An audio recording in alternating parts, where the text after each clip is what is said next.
Hello, YouTube land. This is Brenton Son coming to you from Lexington, Kentucky, the Bluegrass State. I have something today for everyone that's going to depart a little bit from the Bigfoot Dogman genre that we've been on a lot here lately. This guy's name is Josh, and he has a very interesting story. And I don't want to give any of it away, so he can take you on the journey as he tells the story. But I assure you that it is a very fascinating story, and you're going to be shocked to hear it for sure. So instead of beating around the bush for too long, if anyone has any stories out there that they want to share, any encounters, what have you, you can email me at brentonson@gmail.com, and I will get back to you. And if do a pre-interview or what have you, if it's a good story, we'll have you on the show. And so from here, let's just go to our guest, Josh, and we'll let him tell us about this crazy, insane story that he's got. Hello, Josh. How you doing, man? Good. How you doing, Brent? I'm doing great, man, for sure. Good. Good. Yeah, when you emailed me that, I read it and I was like, oh my goodness, I've never heard such a thing before on where it went for you. And but I had been saying stuff similar to what happened, and we talked about the details, and we'll get into that after you tell the story. But if you could, why don't you tell us kind of where you live, and as much as you want to hone in on the estate and what have you, that where you live, and then just begin to tell us what happened. Okay, no problem. Well, I live in South Georgia, and it's a pretty big town. It's not near the biggest in Georgia, but kind of a tough town, But a lot of good people here, and I get. I'll just start the story in for you. I was 21 years old. I'm 33 now. I was in college at the time, just broken up with my girlfriend. And I remember that because she was stalking me, and I was stuck in the house. I had to, I didn't want to have to deal with her, so I just stayed at the house, did my homework, watched TV, Right. and it was late. The Conan O'Brien show was just wrapping up. I was watching the ending credits. Maybe I should have told this first, but my neighborhood, it's a good neighborhood in a tough town, and we all kind of watch out for each other. And it used to be a golf course. They turned into some condominiums, Right. and everybody kind of knows everybody's business. Everybody got along. It was a nice little place, and it was on the creek, had a swimming pool, tennis court, and we've been having a lot of break-ins in the neighborhood, a lot of theft, a lot of things getting stolen off of people's back porches, and Right. we all kind of gathered together and talked about it, and we was all on high alert. Well, anyways, I was watching into that Conan O'Brien, watching the ending credits, and I heard some rustling going on outside, and I just knew it was the people that had been stealing, Right. taking whatever, and I was kind of excited. Oh, I was really excited, and just not thinking, and compelled to go out there and get everybody up and resolve the situation so we go back to living right. Right. And so I just take off out of my house, don't even close the door, and I go running down to the where all the property, like people got where we were chaining up the jet skis and some grills and some boats and all that at the end of this little cul-de-sac, to Right. where you'd have to ride by everybody's house with their property, if you're planning on stealing something. There was only one road in, one road out, Right. and we seen you coming, so that's everybody started putting their stuff down there. This is part of our little plan to catch whoever was thieving, Yeah. and so I run out there, And I'm making some noise, you know. It's well lit. We got some security lights, you know. Not everybody's lights are off in their house. You know, it's Friday night, so people are still up. And I go over to that area, and you know, I look over it 4 or 5 times, and you know, and I'm looking around. I don't see anybody. I just figured, you know, I was a little overzealous. Just jumped on it. And anyways, I just start walking back to the house, and I noticed some movement behind the tree. You know, and started. You know, I was really trying to be kind of nice because I didn't know how many of them there was. Yeah. I know there's just one of me, and right now I'm by myself, so I try to plead with them and tell them. So look, you know, you've been caught. Ain't no reason you gotta go to jail. Ain't nobody perfect in this neighborhood, but you come on back and you're gonna go to jail. You know, pleading with them like that. Yeah. And you know, there was no movement. You know, it was almost like whoever was back there thought maybe I was dumb, or you know, maybe I just go with the flow and not investigate the situation. But I could see him back there, so I tried again. You know, I said, you know, maybe I was a little bit more aggressive, you know, and I told him, look, you know, like the more I talk, the more people's gonna wake up and start wondering what's going on out here. You need to go. You know, this is not going to end well for you. You know, like yeah, like everybody in this neighborhood's got a gun. You know, this is South Georgia, and still there's nothing.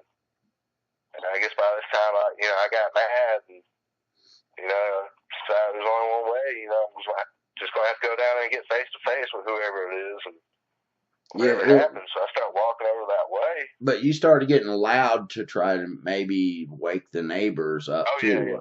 Yeah. Oh yeah, I was getting loud. Yeah, I was getting aggressive. I was being loud, and but then, you know, nobody was coming out. You know that. Yeah. You know, that don't make a whole lot of sense because I was pretty close to about 5 houses, right? You know, like in the middle, you know, getting loud. Right. But so I start walking over that way, and sure enough, you know, you could really see there's somebody back there. And what happened was they got where they were trying to keep the tree in between me and them. Right. And you know, some long strides and you know, like working for it, I finally caught up to what was there. And it turned around and looked at me, and all I can tell you is it was a shadow man. You know, like you couldn't. It was completely pitch black dark.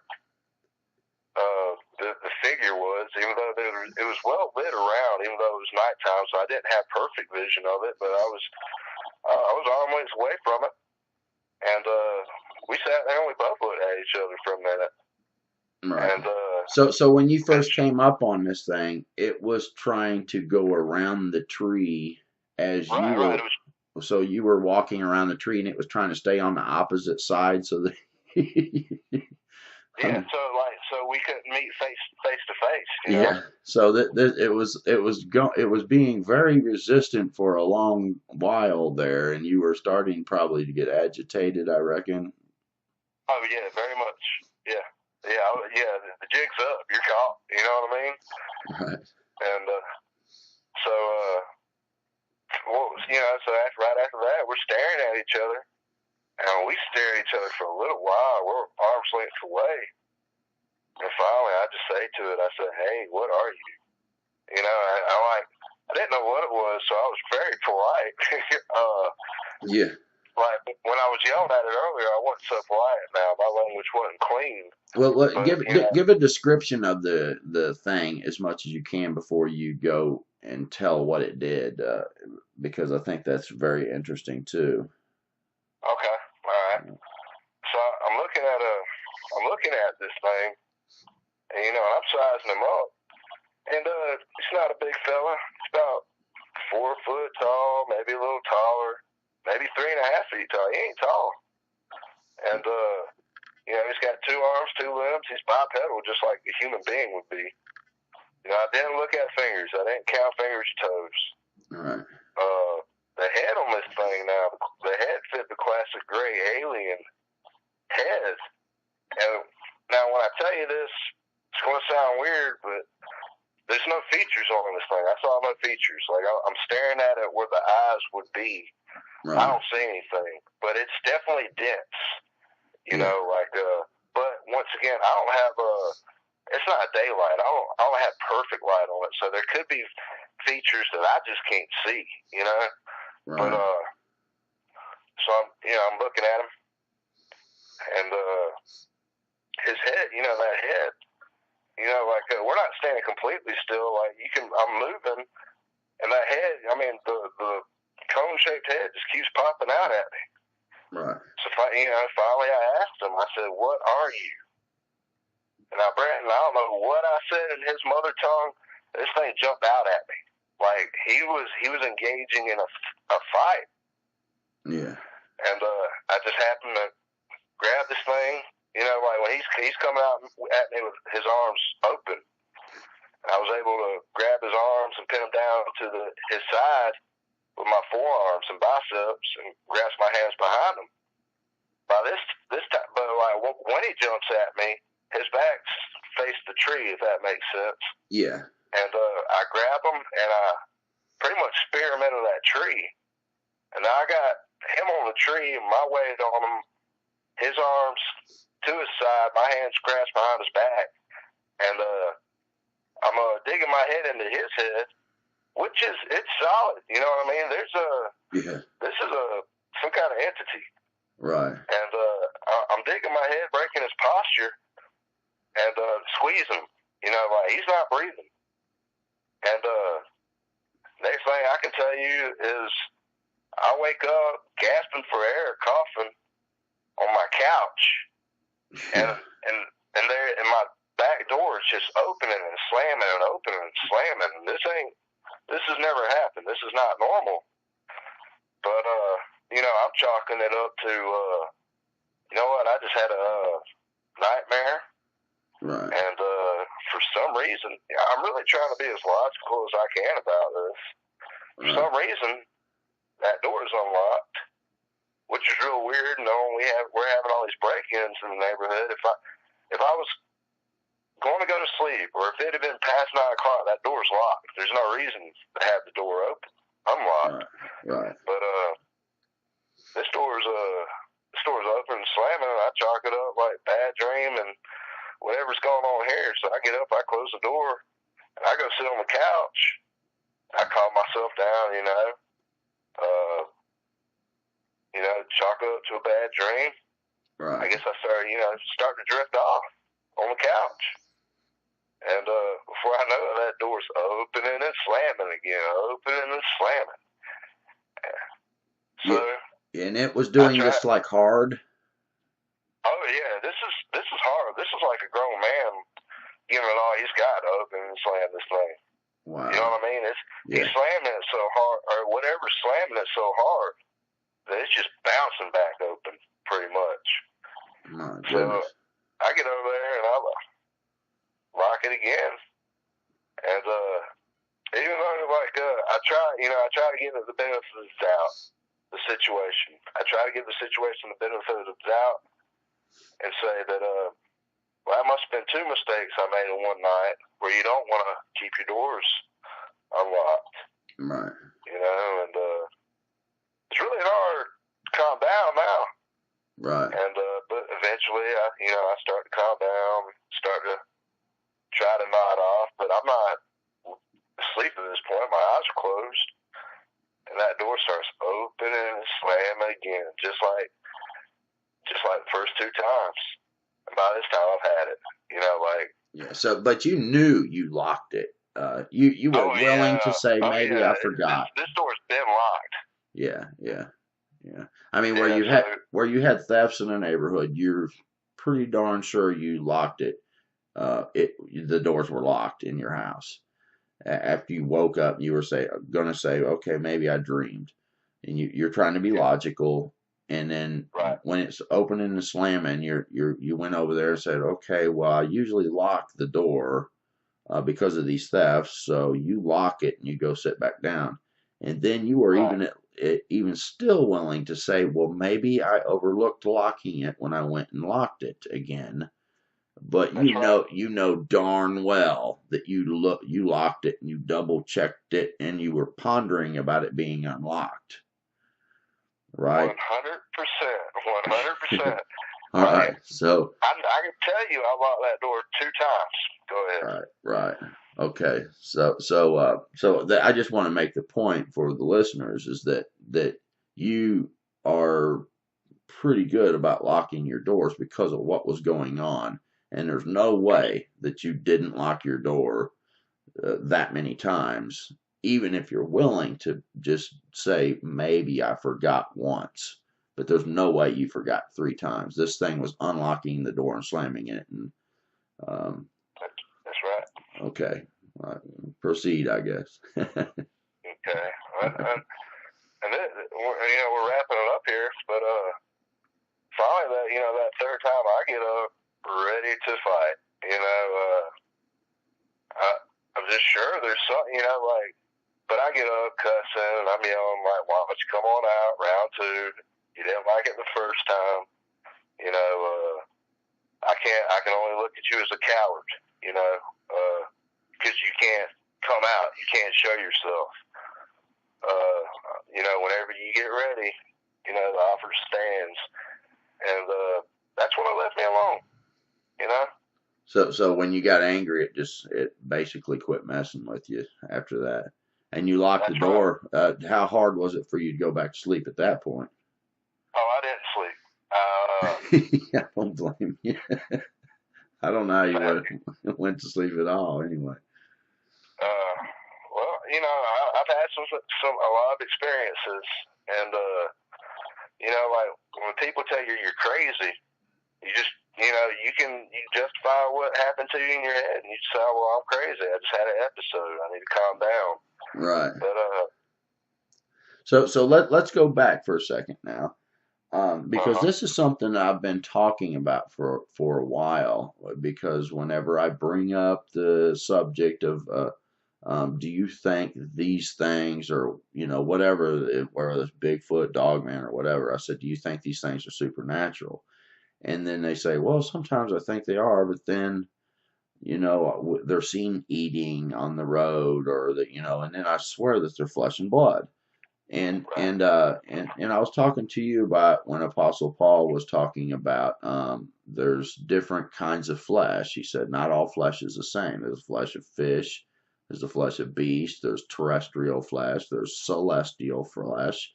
So he's saying that angelic beings and birds and animals and humans, being terrestrial, the celestials, the angels, even angels and stuff have flesh. But he said, but the glory is different. But they have flesh. Now, when Jesus resurrected, he went to the disciples, especially Thomas, who was doubting Thomas. He walked through the walls because the Bible makes a point of telling you the doors were all locked. I mean, and ironically, you have this story of locking your doors. But he comes into that house because they can walk through that wall and unlock your door, or they can just walk through the wall and. But anyway, Jesus comes into this locked room in the upper room, and he goes up to Thomas and said, "Thrust your hand in my side and see if I'm not flesh and bone," because Thomas didn't believe that he had resurrected, and that's in his resurrected form. Now, angels came to Abraham, 3 of them, and sat down and ate with him. They ate with Gideon. The manna that was given to the Hebrews in the wilderness when they were out there for 40 years, they were given bread. According to Jesus, it was bread from heaven that they could bake and all kinds of stuff. And humans could eat that, and also angels can eat our food. We can eat their food. So eating and being physical and having flesh it fits a supernatural creature. I think what's confused people is there's such thing as demons that are disembodied, that had been disrobed, and they don't have bodies. But a Nephilim, it would be a hybrid between a human and a angelic being, or angelic being an animal or whatever, those things certainly have flesh and probably less of the supernatural or glory that the scripture says. But anyway, your story is very interesting because you're the first person I ever heard of who actually was attacked and fought with a shadow person that typically would think was made of a shadow, but they're made of some kind of dark matter that there's no light in them at all. And that's why they look so black. They have no light in them, none whatsoever, because I believe that we have a certain amount of light that is in us. When you don't have that, you have zero. Jesus talked about there being certain creatures that had no light in them at all, and they appear to be so dark. And I've encountered these things myself. They're so black you can't hardly see the features. And it seems to me that maybe the thing didn't even have features. I don't know for sure, but anyway, you wrestled with this thing. Can you tell us what it felt like when you hooked up with it and you actually felt it? Was you surprised? Yeah, Can you go in detail on that a little bit? yeah. This is 100% flesh and bone. The only thing I could tell you is if a prepubescent boy tried to wrestle with a grown man, and it wasn't much of a fight. It was one-sided. He did. They're not very powerful beings, I'll tell you that.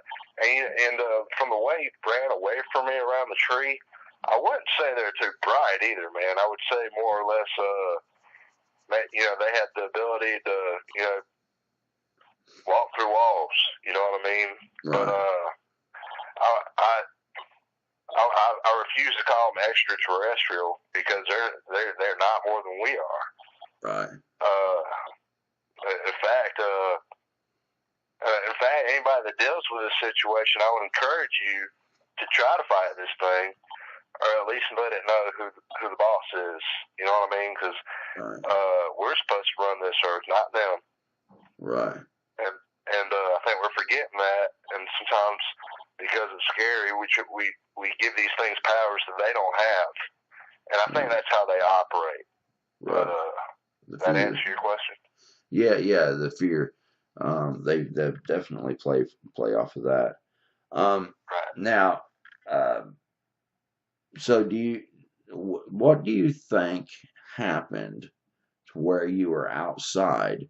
Because that's really similar to an alien abduction scenario. Do you think that it was something happened in the supernatural area that you actually walked in on your own and didn't remember it, that it smote you with some type of blindness, or because that's happened in the Bible too, to where someone would be doing something and like the whole Syrian army came after Elijah and his servant, and the angels smote the whole army with blindness, and then Elijah and them took that whole army over to another town, and then he prayed that God opened their eyes, and then they woke up, and like you did on your couch, they didn't know how they got there.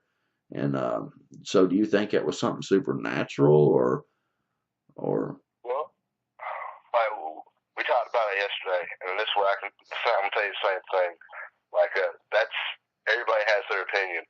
Now I agree a lot with what you just said, but I think my buddy Jim, he's probably come up with the best answer or solution to that answer that I think maybe this is food for thought. But like I mentioned to you, I wasn't a perfect Christian when this happened to me. right? Nowhere near. And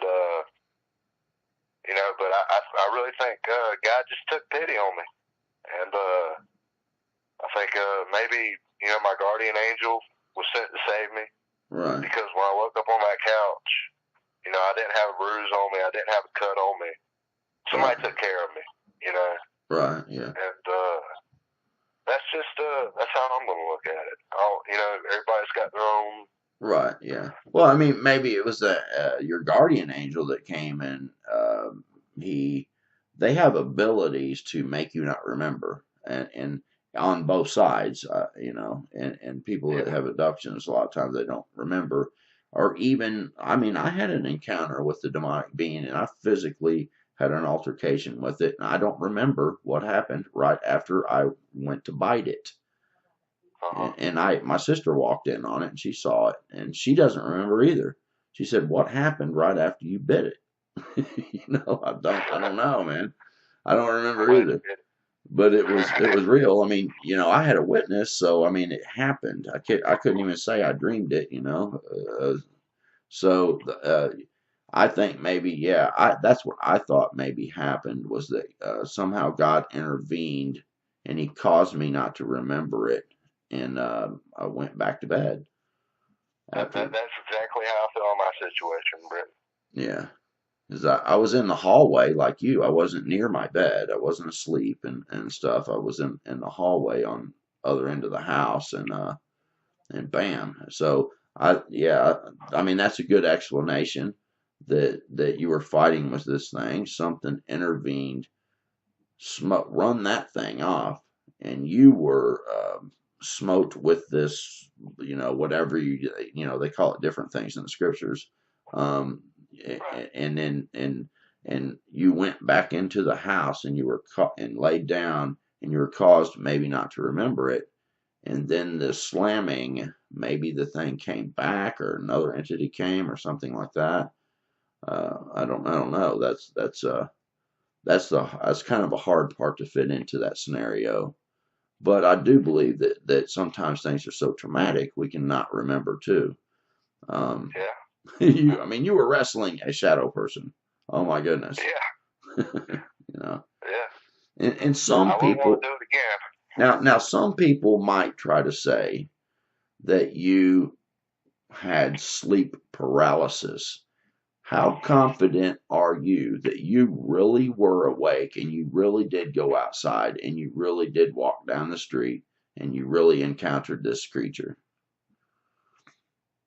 How Yeah, confident am I?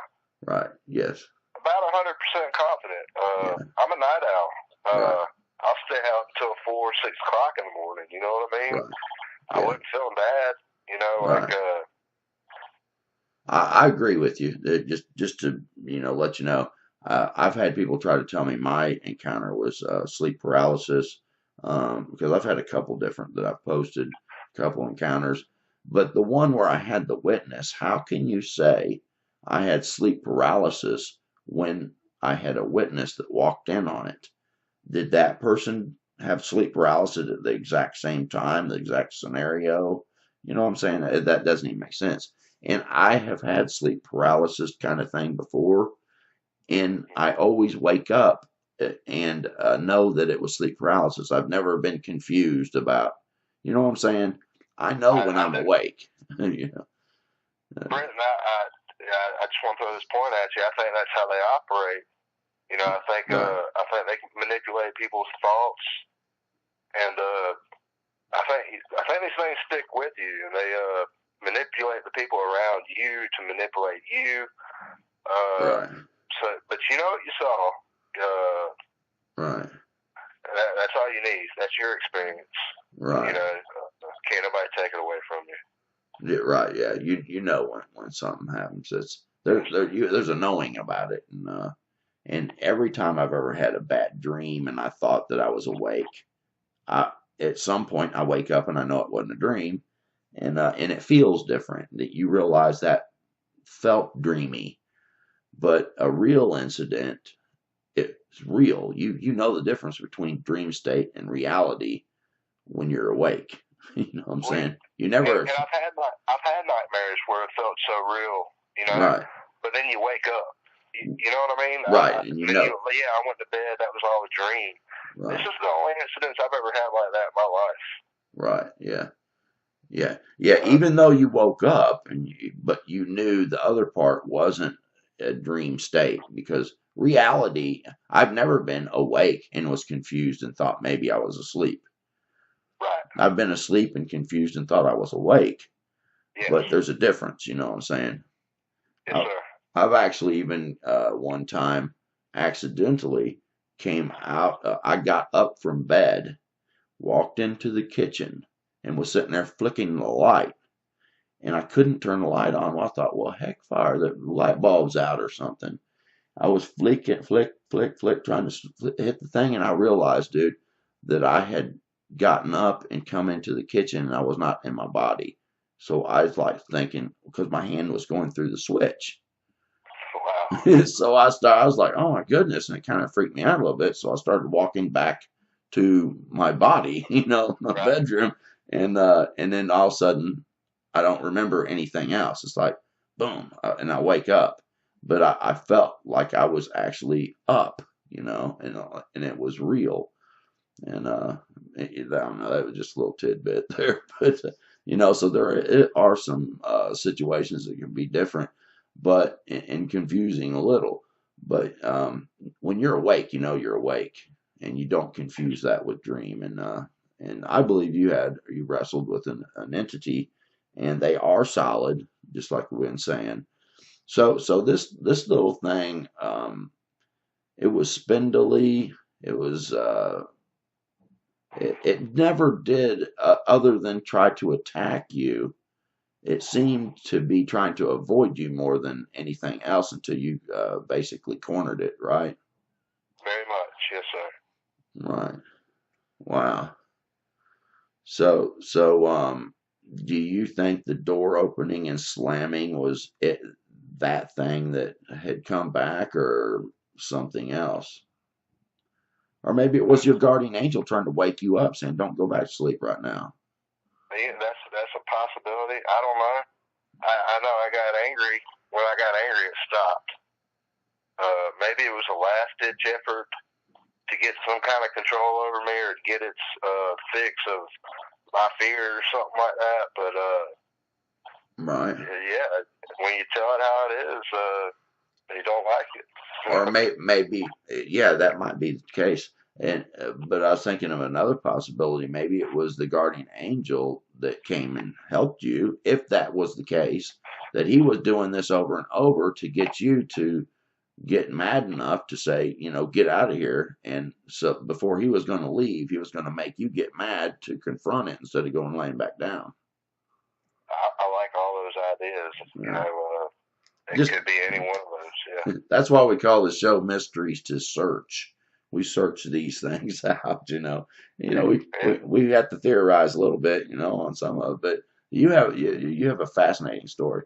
That is absolutely the only time I've ever heard a shadow entity being actually physically touched. There might be more, and I'm sure there are, but that is super fascinating.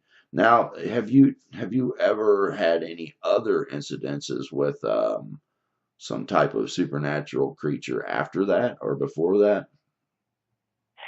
Yeah, I've had quite a few throughout my life. Maybe having all those experiences, led me up to having the courage to, try to fight this thing, and that's Right. what I want people to do. I don't want people to be scared of it. I think they're ruining their lives living in fear. I think you need to go confront that thing and get them out of your life. Right. But In yeah, Jesus' name, go ahead. now Jesus' name is very, very important. And the blood of Jesus is very, very important for protection against entities that are worse, because Jesus did say that you can cast an unclean spirit or whatever out of a person. It'll wander through dry places and then see that you put your life back together and come back with seven worse than itself. So there's some entities that are way worse than others that you might not be able to physically overtake. You know what I'm saying? There are some creatures out there that are very, very powerful, and that takes. But they can't do this to you if you ask the Lord for the Lord's help and His protection. They just cannot touch you. It's fact. I do it every day. I do That's it every right. day. Now, how much did this encounter make you think about praying and asking for protection? Uh, honest with you, not for a while. I said yesterday, like I really thought, because I've had experiences, and I would tell family members, and they would tell me I had either an overactive imagination, or I would, dreaming it or whatever. Right. And even I've had a lot of experiences, and but so for a while there, I chalked it up as just maybe a crazy moment. But I told this same story to a man that came to my job, and me and this man, we did not get along. We did not like each other. Right. For whatever reason, I sat down and I told this man this story, and he told me everything I needed to know. He told me things about me I didn't know. Right. And when there was this huge, I mean, this was bigger than that story to me. Because I don't want to get into the specifics of it, but whenever he was able to tell me that, he shared similar experiences, and something weird happened from that. Like, turns out we were cousins, like we'd never met. We shared like the same genealogy, right. And he had gone through the same things, and to me that was amazing. Right. So I went looking for God then. Maybe I didn't want to believe. Maybe I didn't. Maybe I just couldn't believe. I chalk it up more like it was hard for me to believe. I've been indoctrinated by these schools, on evolution and right. Yeah. all these things, and I never wanted to think that they would lie to you, but they do. Yeah. They try to take you from the truth. Right. And believe it or not, I started studying quantum mechanics, theoretical physics. Right. And that it proved to me that there was a God. I don't know how you could study that field and come away with it Right. not thinking there's a God. To me, it proves there's a God. Yeah. But so once I figured out there was a God, that's when I started looking. I looked in every religion. I looked everywhere. Right. And I finally came to Christianity. And I pray every day now. And a lot of it had to do with that moment. Right. Yeah. Yeah. Because when like you just said, whenever I had the encounter when I was a little kid, the first time I ever had an encounter, I was 5 years old, and then I had another one when I was 21. I think I was 21. I did the math and stuff, and came in the video I made about it, Hollow Earth, my encounter with Adaro. I did the math and I honed in on the exact time, but I don't remember. But anyway, it was those things over time that God used to call me, and knowing all that stuff is out there. When I knew there was a Lord, then I knew I needed protection, because a lot of times they'll leave you alone until you try to go to the Lord. You know what I'm saying? You'll have a few encounters here through a lifetime or what have you, because they want to try and see if they can drive fear into you, ruin your life and things like that. But if they see you going to God and you're honing in on Jesus himself, then they will get angry, and then you have to have protection. And that's a fact. You know what I'm saying? They'll send the one stronger than that one, you know what I'm saying, to get one stronger than itself, 7 worse or whatever. But that was kind of the question I was asking, is that so you do know that over time God had mercy on you throughout your whole life, and it protected you. Yes, sir. All right. I'm living proof. Right. And that's awesome, isn't it? Apostle Paul and Peter and all the disciples, they said, we love God because he first loved us. And that's huge across the board, because it wasn't until God loved them and revealed that they even had the ability to love him, and that's quite cool. And if you look at the time where Jesus was on the beach there, and he said, Peter, do you love me? And Peter's like, yes, I do, Lord, you know that. And he said, Peter, do you love me? And he said, yes, Lord, I love you. And he kept asking him this, and he finally got upset. And he's like, Lord, why are you asking me this over and over? You know I love you. If you look in the Greek, the way that the Lord asked that, it's he used. There's three different words in the Bible for love. There's eros, where we get the word erotica from, which is not a godly type of love. And then there's filio, that is a brotherly love, and then there's a word agape, that is perfect love that God loves us with. So when the Lord was asking him these things and he was answering back, they were kind of progressing through those words that they were using. And the Lord was asking him, do you phileo me, for the brotherly love? And he's like, yes, Lord. And he went on through to up to the agape. And it was I just thought it was very fascinating. And Yeah, I like that. I like that little story. yeah, yeah, and the Lord, He reveals His love to us in that kind of way, I believe, and it's a gradual thing till we can come to the realization of it, and yeah, God protected you for sure, brother. You believe that? Yeah. Yeah, man, I really appreciate you telling the stories, man. It was really interesting, and you learn little things from it, and Oh uh, yeah. so and it's brave of you to share too. Not Thanks, every, sir. you're welcome, man. And you've got my numbers and everything too. Anytime you want to talk, you're welcome to give me a holler, man. Is that Right. And if you figure anything out, you give me a holler. all right, man? Yeah, I will. I'll probably be calling you back from time to time, man. Cool. I That got other stories you might like too. So yeah, yeah. Well, why don't you ponder on some other stories that you want to tell and holler back at me? Is that cool? that'll work. All right. Well, thank you very much, Josh, and God bless you, man.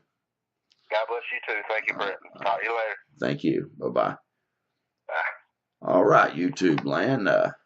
Hope you enjoyed that. That was a very fascinating story, and just it's amazing sometimes the stories that people have, and if we just take the time to listen, every once in a while you'll get little nuggets out of them that you didn't even expect as they tell the story and then they share something else, and we can learn from each other, and I think that's a really good way to fellowship and to help others heal from the traumas that they've had in their past. And sounds like he's doing a very good job with that already.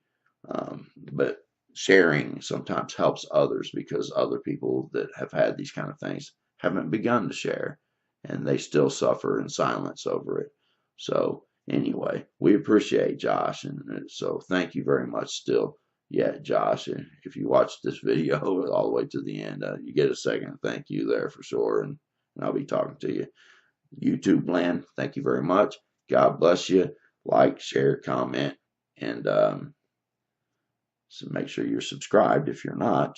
And I'll see you all in the next video. And like I said before, if you got a story that you want to share, brentonson@gmail.com. It's very easy to get a hold of me, all lowercase letters and what have you. So very simple. Bye bye.